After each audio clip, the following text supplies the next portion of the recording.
Hello বন্ধুরা, আজকের গল্পের নাম তিন চতুর ইঁদুর ও অহংকারী সিংহ। বিশাল এক ঘন এক অরণ্য, যেখানে পরিবেশ স্বাভাবিক, কিন্তু মাঝে মাঝে ঝিঝুপকার ডাক এবং দূর থেকে সিংহের গর্জন শোনা যাচ্ছে। সে অরণ্যের একছত্র অধিপতি ছিল শের খান নামের এক বিশাল সিংহ। শের খান যেমন শক্তিশালী ছিল, ঠিক তেমনি আবার অহংকারীও। সে ভাবত এই বনে তার চেয়ে বড়, শক্তিশালী আর বুদ্ধিমান কেউ নেই। বনের অন্য সব পশু পাখি তাকে দেখলেই ভয়ে কাঁপত, আর এই ভয়টাই শের খান খুব উপভোগ করত। ঠিক একই বনের এক পুরনো বটগাছের শিকড় নিচে বাস করত তিন ইঁদুর ভাই। তারা দেখতে ছোট হলেও কী হবে, বুদ্ধিতে ছিল বনের সেরা চতুর।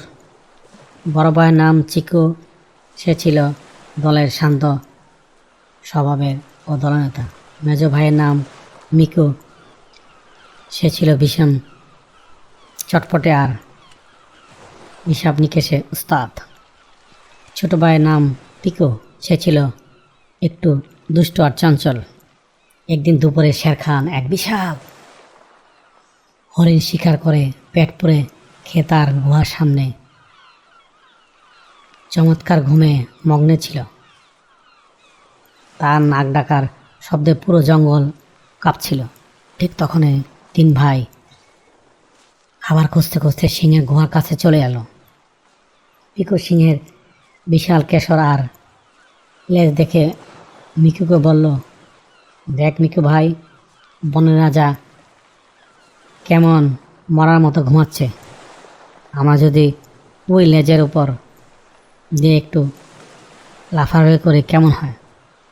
চিকু ভাই বড় ভাইয়ের মতো সাবধান করে বলল, পিকু, একদম না। অহংকারী রাজার ঘুম ভাঙলে আমাদের এক থাবায় পিষে ফেলবে। কিন্তু চঞ্চল পিকু আর মিকু বড় ভাইয়ের কথা না শুনে সিংহের বিশাল লেজের উপর দোল খেতে শুরু করলো। আচমকা শের খানের ঘুম ভেঙে গেল। সে প্রচণ্ড রেগে গিয়ে তার বিশাল থাবা বাড়িয়ে এক নিমিষে তিন ইঁদুর ভাইকে বন্দি করে ফেলল। বাঘের থাবার নিচে পড়ে তিন ভাইয়ের প্রাণ যায় যায় অবস্থা। শের খাতার লাল লাল চোখ গরম করে গর্জন করে উঠল, এত বড় স্পর্ধা! তোদের মতো তিনটি তুচ্ছ পিচকি মুশিকের এত সাহস যে বনের রাজার ঘুমের ব্যাঘাত ঘটাস? আজ তোদের চিবিয়ে খেয়ে আমার দুপুরের নাস্তাটা তৃপ্তি মেটাবো। ঠিক এই কঠিন পরিস্থিতিতে বড় ভাই চিকু ভয় না পেয়ে তার চতুর বুদ্ধি খাটালো। সে হাত যোগ করে কাঁপা কাঁপা গলায় বলল, ও মহামান্য বনের রাজা, আমাদের মারবেন না। আপনার বিশাল পেটের এক কোণাও ভরবে না। আমরা তো আপনি নখার যোগ্য না, কিন্তু আপনি যদি আজ আমাদের জীবন ভিক্ষা দেন, আমরা তিন ভাই প্রতিজ্ঞা করছি ভবিষ্যতে আপনার যে কোনো বিপদে আমরা আমাদের প্রাণ দিয়ে সাহায্য করব। এদিকে সিংহের অট্টহাসিতে গুহার পাথর কেঁপে উঠল। শের খান বলল, হ হ হ হ হ, তোরা করবি বনের রাজার সাহায্য? তোদের মতো পুচকে ইঁদুর আমার কি উপকারে আসবে? তোদের পুরো বংশ মিলেও তো আমার একটা নখের নাড়াতে পারবি না। যা আজ তোদের এই অদ্ভুত কথা শুনে আমার দয়া হলো।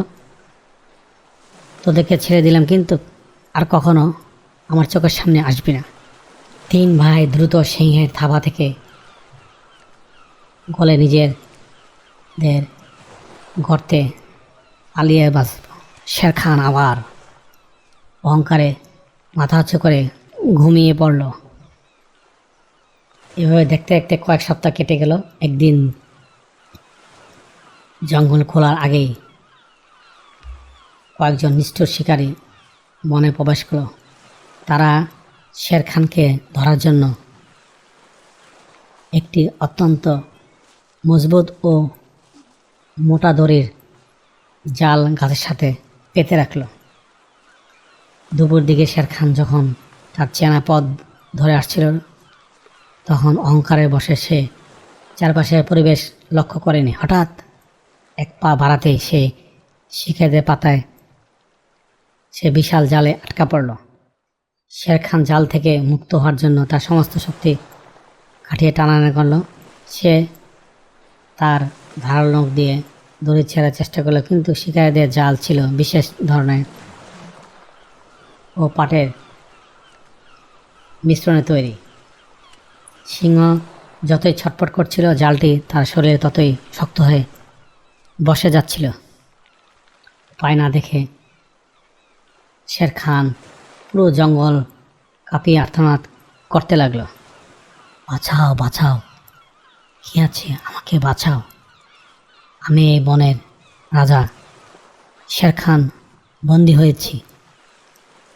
সিংহের সেই করুণ ভয়ানক গর্জন শুনে বনের হরিণ, শিয়াল, ভাল্লুক সবাই যে যার মতো লুকিয়ে পড়ল।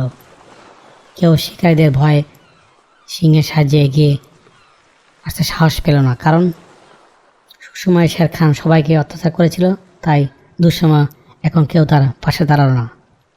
কিন্তু সেই বটগাছের গর্তে বসে সিংহের এই আর্তনাদ শুনল চিকু, মিকু আর পিকু। পিকে বলল, ভাই সব, বনের রাজা আজ, মনে আছে আমরা তাকে কথা দিয়েছিলাম, আজ আমাদের সেই ঋণ শোধ করার দিন। মিকু আর পিকু এক বাক্যে রাজি হয়ে গেল। তিন ভাই দ্রুত দিক পরিবর্তন করে সিংহের গলার আওয়াজ লক্ষ্য করে ছুটল। ঘটনাস্থলে পৌঁছে তারা দেখল শের খান মাটি থেকে কয়েক ফুট উঁচুতে জালের ভেতরে ঝুলে আছে এবং ক্লান্ত হয়ে পড়ছে। কিছুক্ষণের মধ্যে শিকারীরা গাড়ি নিয়ে তাকে নিতে চলে আসবে।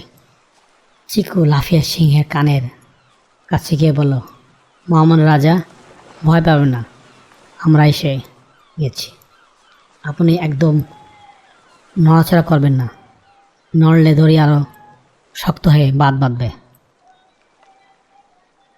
শের খান তার অশ্রুসজল চোখে ছোট্ট ইঁদুরগুলির দিকে তাকিয়ে বলল, তোরা এসেছিস, কিন্তু তোরা কীভাবে এই মোটা দড়ি কাটবি?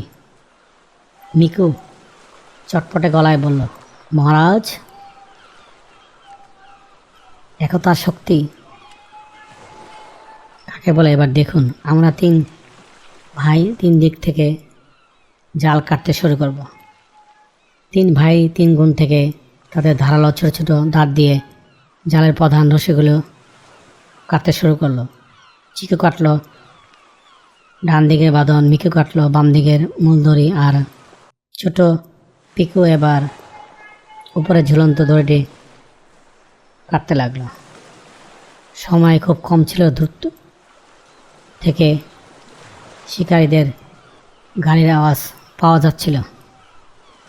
তিন ভাই তাদের জীবনের পরোয়া না করে অবিরাম দাঁত চালাতে লাগলো।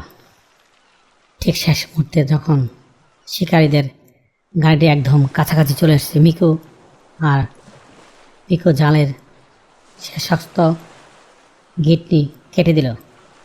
ধপাস করে শের খান জাল সহ মাটিতে পড়ে গেল, ঝটকা মেরে নিজেকে সম্পূর্ণ মুক্ত করে নিল। ঠিক তখনই শিকারীরা গাড়ি থেকে নামলো, কিন্তু ততক্ষণে বনের রাজা তার পূর্ণ শক্তি ফিরে পেল। শের খানের এক ভয়ানক গর্জনে শিকারীরা ভয় পেয়ে তাদের জাল আর গাড়ি ফেলে উল্টো পায়ে বন থেকে পালিয়ে গেল। শিকারীরা চলে যাওয়ার পর বনে এক অদ্ভুত নীরবতা নেমে এলো। শের খান মাটির দিকে তাকিয়ে এলো। সেখানে তিনটে ছোট্ট ইঁদুর ভাই ক্লান্ত হয়ে হাঁপাচ্ছিল। বনের রাজা আজ বুঝতে পারল শারীরিক আকার বা গায়ের শক্তি দিয়ে পৃথিবীর শেষ কথা নয়, যে কাজ তার বিশাল থাবা আর ধারালো নখ করতে পারেনি। তাই এই তিনটে ছোট্ট প্রাণীর ধারালো দাঁত আর একতার বুদ্ধি করে দেখিয়েছে। আমাকে ক্ষমা করো ছোট ভাইরা, আমি অহংকারে অন্ধ হয়ে তোমাদের উপহাস করেছিলাম। আজ তোরা না থাকলে আমি সারা জীবন খাঁচায় বন্দি থাকতাম। আজ থেকে তোরা শুধু বনের স্বাধীন জীব নয়, তোরা বনের রাজার সবচেয়ে প্রিয় বন্ধু আর উপদেষ্টা। সে দিনের পর থেকে শের খানের অহংকার চিরতরে মুছে গেল। সে বনের সবার সাথে মিলেমিশে রাজত্ব করতে লাগলো। আর তিন চতুর ইঁদুর ভাই বনের রাজার পিঠে চড়ে পুরো জঙ্গলে ঘুরে বেড়াতো।